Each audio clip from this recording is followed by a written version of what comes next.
لا الشمال هيتربى ولا الفسيخ عمره هيبقى مربى. اكتر حاجه بتشدني في الشارع هو الكلام الملطوع على ظهر التكاتك، بس لو هتسمعها مني ادعي للشمال، احتمال يتربى، انما الفسيخ فعلا نزل منه مربى.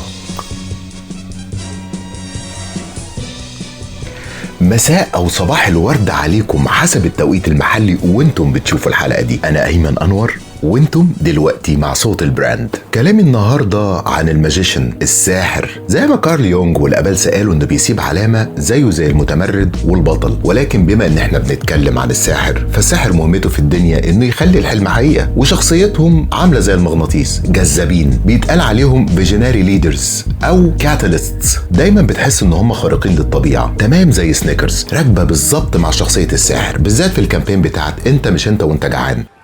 هيثم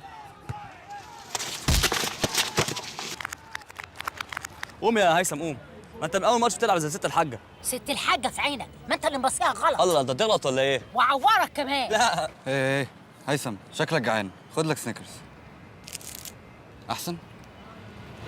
انت مش انت وانت جعان. بار شوكولاته بقوه خارقه يحطك على السنتريك. سنيكرز استغلوا معرفتهم باعراض الجوع القاسيه علشان يعملوا تحول استثنائي من انت الاقل جاذبيه الى انت النسخه المعديه. وطبعا ريد بول واخد نفس الرتبه، عشان لما هتشرب ريد بول هيديلك طاقه، او كما قالوا ريد بول ايه يعطيك جوانح. وسوني دي من البراندز اللي بتعتبر نفسها بوابه للتغيير، وعشان كده اركيتايب الساحر هو شخصيتهم. برضه سيب لي في الكومنتس انت شايف مين من البراندز ينفع نقول عليه ساحر. ولو هنتكلم عن شخصيات من البشر فاكيد ستيف جوبز يتصدر المشهد كساحر. ايه الجدع ده؟ ايه الحلاوه دي؟ الراجل ده يا جماعه عمل طفره في التكنولوجيا وداها في حته تانية، ولو بصينا عليه بعمق هنلاحظ الرؤيه اللي كانت عنده ومحدش كان شايفها. اشجعكم تتفرجوا على الافلام اللي اتعملت له. هو اعاد تعريف الكمبيوتر والتليفون والمزيكا والتجاره، كان تركيزه على اليوزر اكسبيرينس والديزاين كركن اساسي بنى عليه ابل. اتفرجوا على كي نوتس بتاعته وهو طالع بيتكلم وهو بيقول تخيل ممكن تسمع المزيكا مسافه مروحك للقمر رايح راجع، والمزيكا مش هتكون خلصت، وكل ده في حته حديده اصغر من كف ايدك اسمها ايبود. ملهم يا جماعه. تعال اقول لك بقى عن علاقه الفسيخ بالمربى بالكلام اللي قلته في اول الحلقه. الماجيشن دايما عنده بعد نظر بغض النظر عن جنانه. هو اللي اشترى بيت في صحراء التجمع في اوائل الالفينات واتنفخ تريقه، ودلوقتي بقى يتقال عليه انه من ايجيبت. طبعا كلنا عارفين مين. صدفه؟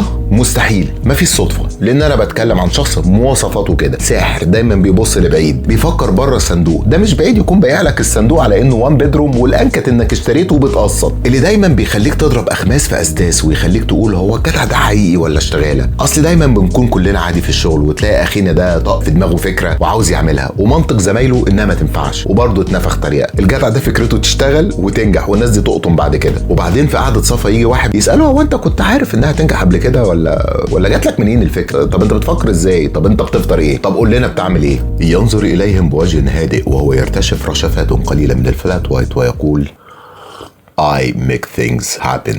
الحاجة اللي قبل ما اخلص حلقة النهاردة عشان تعرف شخصية الماجيشن لأي براند أو حتى لسه هتبدأ براند، بص على 3 حاجات: إنه يسيب علامة، إنه يعمل فرق يعني تحس إنه بيحولك أو بتحس بالتغيير، وإنه بيخلي الحلم حقيقة. تعالى تعالى. ممكن تسيب لي في الكومنتس مين تاني من الناس أو براندز بيمثلوا شخصية الماجيشن، ولو حابب تكمل بقية رحلة الاركيتايبس ما تنساش تعمل سبسكرايب ولايك وتسيب لي كومنتس. أنا أيمن أنور وإنتم كنتم مع صوت البراند. على فكرة أنا ما بحبش الفسيخ.